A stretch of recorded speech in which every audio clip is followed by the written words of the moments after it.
नमस्कार।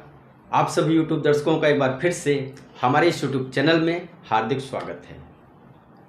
दोस्तों, आज हम इस वीडियो में हिंदी व्याकरण के अंतर्गत एक बहुत ही महत्वपूर्ण टॉपिक वाक्य भेद के विषय में चर्चा करने वाले हैं। यह जो टॉपिक है, इस टॉपिक को शुरू करें इससे पहले अगर आपने हमारे चैनल को अभी तक सब्सक्राइब नहीं किया है तो प्लीज़ चैनल को सब्सक्राइब कर लीजिएगा। वीडियो अच्छा लगे तो लाइक कीजिएगा। आइए वीडियो की शुरुआत करते हैं। आज का यह जो वीडियो है जिसमें हम वाक्य भेद के विषय में पढ़ने जा रहे हैं, तो वाक्य भेद में हम शुरुआत करें इससे पहले हमें यह जो वाक्य होता है, वाक्य की परिभाषा क्या है, इसके विषय में समझने की आवश्यकता है। तो जैसा आप देख पा रहे हैं, वाक्य की परिभाषा के अंतर्गत बताया गया शब्दों का व्यवस्थित समूह जिससे अपेक्षित अर्थ की प्राप्ति होती हो उसे वाक्य कहते हैं। ध्यान देने वाली बात है, यह जो डेफिनेशन है, यह जो परिभाषा है, इस परिभाषा में दो बातें बहुत ही महत्वपूर्ण हैं। नंबर एक, शब्दों का व्यवस्थित समूह, मतलब कि हम जब सेंटेंस लिख रहे हैं तो उसके जो वर्ड हैं, उसके जो शब्द हैं, उनका सिस्टमेटिक तरीके से होना बहुत ज़रूरी है। ऐसा नहीं है कि हम कोई भी शब्द कहीं भी लिख दें, ऐसा नहीं होता है, बल्कि उनका सिस्टमेटिक तरीके से होना अनिवार्य है, ज़रूरी है। और फिर देखिए क्या करें हैं, जिससे अपेक्षित अर्थ, अर्थात वक्ता जो कहना चाहता है या लेखक जो लिखना चाहता है, वही बात, वही अर्थ उस वाक्य के द्वारा प्रकट हो रहा हो। ऐसा नहीं है कि हमारे मन में कुछ और फीलिंग्स है, हम जो लिख रहे हैं सेंटेंस, वह सेंटेंस कुछ और इंडिकेट कर रहा है, तो वह वाक्य नहीं है। तो यहाँ पे दो बातें महत्वपूर्ण हैं। शब्दों का व्यवस्थित समूह होना, शब्द जो होंगे व्यवस्थित हों और ऐसे व्यवस्थित हों जिससे हम जो कहना चाह रहे हैं वह अर्थ वही निकले, अर्थात जो हम सोच रहे हैं, जो हम बोल रहे हैं, वही हम लिख भी पाएं। तो आप देख रहे हैं एग्जाम्पल दिया गया है, जैसे राम घर जाता है, अर्थात हम यहाँ पे राम के विषय में बताना चाह रहे हैं। राम जो है वह घर जाता है, राम जो है वह घर जा रहा है, राम जो है वह घर गया। तो हम जिस सेंस में बताना चाहते हैं, जो वाक्य है वह वाक्य भी वही बता रहा है, तो हम उसे वाक्य कहेंगे। तो ये तो बात हो गई परिभाषा की। अब देखिए वाक्य के अंग, जैसे जो भी मानव हैं, मानवों के भी अपने अंग हैं, आँख है, नाक है, मुंह है, हाथ है, पैर है। ऐसे ही जो सेंटेंस होते हैं, जो वाक्य होते हैं, वाक्यों के भी अंग होते हैं। तो हिंदी व्याकरण में वाक्य के दो अंग महत्वपूर्ण माने गए हैं, दो अंग इम्पॉर्टेंट हैं, जिसके विषय में बताया जा रहा है। एक होता है उद्देश्य और एक होता है विधेय। मतलब जो वाक्य हम बनाते हैं, जो वाक्य हम लिखते हैं, उस वाक्य में दो अंग होने कंपल्सरी हैं, अनिवार्य हैं, जिसमें एक का नाम है उद्देश्य और दूसरे का नाम है विधेय। तो आइए हम सबसे पहले समझते हैं कि वाक्य में उद्देश्य क्या होता है। इसी उद्देश्य को अंग्रेजी में कहते हैं सब्जेक्ट और विधेय को कहते हैं अंग्रेजी में प्रेडिकेट। तो यह जो सब्जेक्ट होता है, जो उद्देश्य होता है, यह होता क्या है, इसे हम समझने का प्रयास करते हैं। तो देखिए बताया जा रहा है, वाक्य में जिसके विषय में कुछ कहा जाता है उसे उद्देश्य कहा जाता है या उसे उद्देश्य कहते हैं। अब देखिए जो सेंटेंस दिया गया होगा, जो सेंटेंस बोला जा रहा है, उस सेंटेंस में कोई न कोई कर्ता होगा। उसी कर्ता को यहाँ पर हम वाक्यों में उद्देश्य कहते हैं। कोई सेंटेंस है, उस सेंटेंस का जो कर्ता है, उसी कर्ता को हम क्या कहते हैं?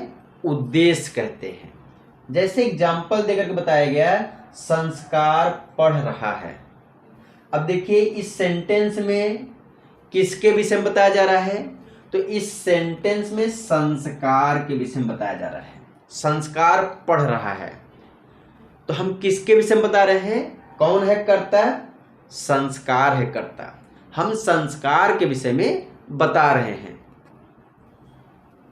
अब देखिए दूसरा एग्जाम्पल, संस्कार के पिता मेरे बड़े भाई हैं। अब इसमें देखिए किसके विषय में बताया जा रहा है? तो इसको देखेंगे तो यहां पर संस्कार के पिता के विषय में बताया जा रहा है। संस्कार के पिता। तो ध्यान दीजिएगा, यहां से लेकर के यहां तक संस्कार के पिता, ए यहां पर कर्ता है। अर्थात अगर हम उद्देश्य की बात करें तो संस्कार के पिता उद्देश्य हो गए। पहले में सिर्फ संस्कार था, दूसरे में संस्कार के पिता।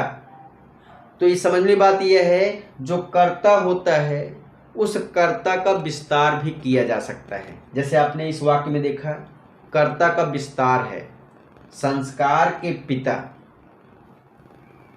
तो ऐसे हमें समझने की आवश्यकता है, जो भी सेंटेंस दिए गए होंगे उसमें कर्ता इंडिविजुअल हो सकता है या कर्ता का विस्तार भी हो सकता है, उसके साथ कोई विशेषण लगा हो सकता है, उसके साथ कुछ पहचान के लिए मान ली चीज़ें जोड़ी जा सकती हैं, जैसे यहाँ वाक्य में बताया गया। तो ये तो बात हो गई उद्देश्य की। अब देखिए दूसरा जो है वह है विधेय, मतलब प्रेडिकेट। तो उद्देश्य के बाद हम विधेय की बात कर रहे हैं, तो सबसे महत्वपूर्ण चीज़ है कि अगर आपको उद्देश्य समझ में आ गया है तो विधेय आपको आसानी से समझ में आ जाएगा, क्योंकि विधेय की जो डेफिनेशन है वह उद्देश्य से ही शुरू हो रही है। मतलब जब तक हम उद्देश्य को नहीं समझेंगे तब तक हमें विधेय के विषय में समझना मुश्किल होगा। अगर हमें उद्देश्य समझ में आ गया है तो अब देखिए विधेय के विषय में बताया जा रहा है। क्या बताया जा रहा है? उद्देश्य के विषय में जो कहा जाए उसे विधेय कहते हैं। पहले तो उद्देश्य पता होना चाहिए। उद्देश्य कहते किसे हैं? अर्थात कर्ता को उद्देश्य कहते हैं। जो सब्जेक्ट होता है, जो कर्ता होता है, उसे हम क्या कर रहे हैं? उद्देश्य कह रहे हैं। आगे बताया जा रहा है कि यह जो कर्ता है वो कर्ता क्या कर रहा है, उसके विषय में क्या कहा जा रहा है, उसके विषय में क्या बताया जा रहा है, उसके विषय में कौन सी इंफॉर्मेशन है, वही इंफॉर्मेशन विधेय कहलाती है। जैसे एग्जाम्पल में जो पहला एग्जाम्पल वहाँ था उसी को मैंने यहाँ पे कंटिन्यू किया। बताया जाए संस्कार पढ़ रहा है, तो आपको पता है संस्कार क्या है? कर्ता है। संस्कार के विषय में क्या बताया जा रहा है? तो संस्कार के विषय में बताया जाए संस्कार क्या कर रहा है? पढ़ रहा है। अर्थात उसकी जो क्रिया है उसे हम विधेय कहते हैं। कर्ता द्वारा की जा रही क्रिया या कर्ता के विषय में दी गई इंफॉर्मेशन ही विधेय कहलाती है। क्लियर? कर्ता के द्वारा की गई क्रिया या कर्ता के विषय में दी गई जानकारी, कर्ता के विषय में दिया गया इंफॉर्मेशन क्या कहलाता है? विधेय कहलाता है। जैसे आप एग्जाम्पल देख रहे हैं, संस्कार पढ़ रहा है, तो कर्ता कौन है? संस्कार है। संस्कार के विषय में क्या बताया जा रहा है? संस्कार पढ़ रहा है, तो यह पढ़ रहा है, यह क्या हो गया? विधेय हो गया। आगे देखिए इस एग्जाम्पल, दूसरा एग्जाम्पल मैंने लिया है, मेरा बेटा शिवांश अब स्कूल जाएगा। मेरा बेटा शिवांश अब स्कूल जाएगा। तो आप देखिए इसमें भी क्या हुआ है? कर्ता का विस्तार किया गया है, या आप कहिए उद्देश्य का विस्तार किया गया है। तो आप देखिए इसमें उद्देश्य कौन है? तो देखिए मेरा बेटा शिवांश, मेरा बेटा शिवांश, ये इतना बड़ा जो तीनों वर्ड हैं, जो तीनों शब्द हैं, ये तीनों शब्द मिलकर के उद्देश्य का काम कर रहे हैं। अब बताइए, मेरा बेटा शिवांश, इसके विषय में क्या बताया जा रहा है, क्या इन्फॉर्मेशन दी जा रही है? तो बताया जा रहा है अब स्कूल जाएगा। तो यह जो पार्ट होगा, यह पार्ट क्या कहलाएगा? यह पार्ट विधेय कहलाएगा। तो आई होप कि अभी मैंने जो आपसे डिस्कस किया, नंबर 1 वाक्य की परिभाषा, वाक्य के डिफिनीशन के विषय में, सेंटेंस के डिफिनीशन के विषय में, आई होप कि बात समझ में आई होगी। दूसरा पॉइंट मैंने आपसे डिस्कस किया वाक्य के अंग। तो वाक्य के अंग व्याकरण में मुख्य रूप से कितने होते हैं? 2 होते हैं। नंबर 1 उद्देश्य, नंबर 2 विधेय। उद्देश्य किसे कहते हैं? वाक्य में जिसके विषय में कुछ बताया जाता है उसे उद्देश्य कहते हैं, अर्थात वाक्य के कर्ता को उद्देश्य कहते हैं। नंबर 2 विधेय, उद्देश्य के विषय में जो कहा जाता है उसे विधेय कहते हैं, अर्थात कर्ता के विषय में जो बताया जाता है, कर्ता के विषय में जो इन्फॉर्मेशन दी जाती है उसे हम विधेय कहते हैं। 2 पॉइंट क्लियर हो गया। आगे देखते हैं, हम वाक्य भेद के विषय में चर्चा करने वाले हैं।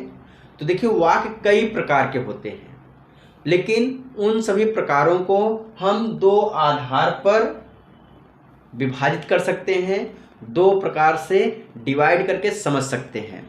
नंबर 1 रचना के आधार पर, अर्थात जो वाक्य हैं, वाक्य की रचना कैसे हुई है इसके आधार पे हम डिसाइड कर सकते हैं। और दूसरा है अर्थ के आधार पर, अर्थात जो वाक्य हैं, वाक्य क्या अर्थ दे रहे हैं इसके आधार पर हम वाक्यों को डिसाइड कर सकते हैं। तो देखिएगा, पहले टॉपिक पे चर्चा करने वाले हैं वह है रचना के आधार पर वाक्य। तो रचना के आधार पर बहुत अच्छी बात है, आप जैसे यहाँ देख पा रहे हैं रचना। अब देखिए यहाँ पर र प्लस च प्लस न। अब देखिए इसमें टोटल कितने वर्ण हैं? तो आप देखेंगे 1 2 3 3। तो ये बहुत अच्छी बात है कि रचना के आधार पर जो वाक्य होते हैं वो भी 3 ही होते हैं, सरल वाक्य, संयुक्त वाक्य और मिश्रित वाक्य। नंबर 1 सरल वाक्य, जिसको हम सिंपल सेंटेंस कहते हैं। दूसरा हो गया संयुक्त वाक्य, तीसरा हो गया मिश्रित वाक्य। तो देखिएगा, बेसिकली सरल वाक्य की जो सरल वाक्य का जो डिफिनीशन है, सरल वाक्य को हम कैसे डिफाइन कर सकते हैं, कैसे हम उसको समझ सकते हैं। तो सरल वाक्य के विषय में बताया जा रहा है कि इसमें एक उद्देश्य और एक विधेय होता है। अभी आपने उद्देश्य विधेय पढ़ा पीछे। तो इसमें एक उद्देश्य, अर्थात इसमें एक कर्ता होता है, एक कर्ता होता है और एक क्रिया होती है।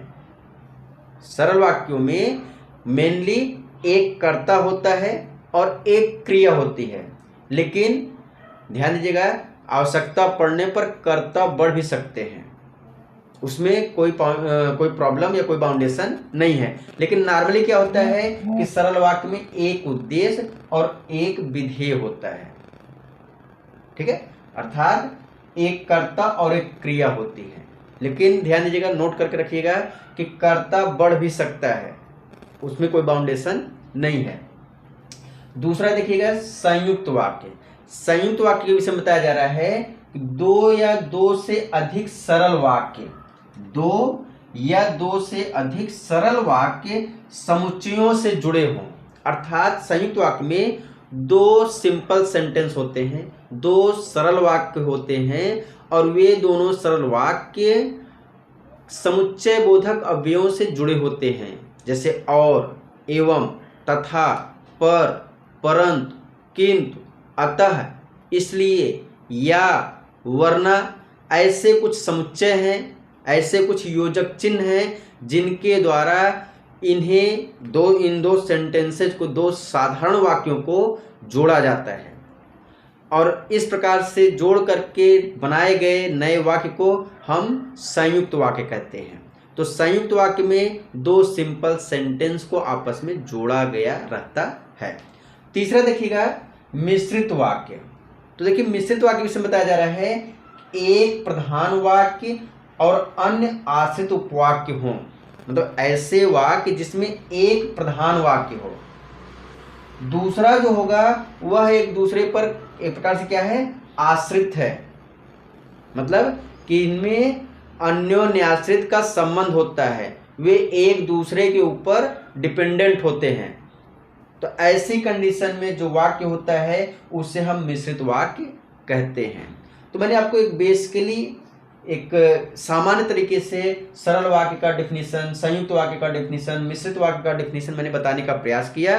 लेकिन अगले वीडियो में जब हम सरल वाक्य के विषय में विस्तृत चर्चा करेंगे तो उसके विषय में एक बार फिर से इसका जो डेफिनेशन है और अच्छे तरीके से डिफाइन करते हुए फिर एक एक टॉपिक को, सरल वाक्य को, संयुक्त वाक्य को, मिश्रित वाक्य को हम आपके साथ डिस्कस करेंगे। तो आज के वीडियो को हम यहीं पर समाप्त करते हैं। आगे नेक्स्ट वीडियो में हम सरल वाक्य, संयुक्त वाक्य, मिश्रित वाक्य, इन तीनों वाक्यों को डिफाइन करेंगे, अच्छे से इसको कवर करेंगे। तो आप हमारे साथ जुड़ना चाहते हैं तो प्लीज़ चैनल को सब्सक्राइब कर लीजिएगा। वीडियो अच्छा लगा हो तो वीडियो को लाइक कर लीजिएगा। मिलेंगे फिर एक नए वीडियो में, तब तक के लिए आप सभी लोगों को बहुत बहुत धन्यवाद। नमस्कार।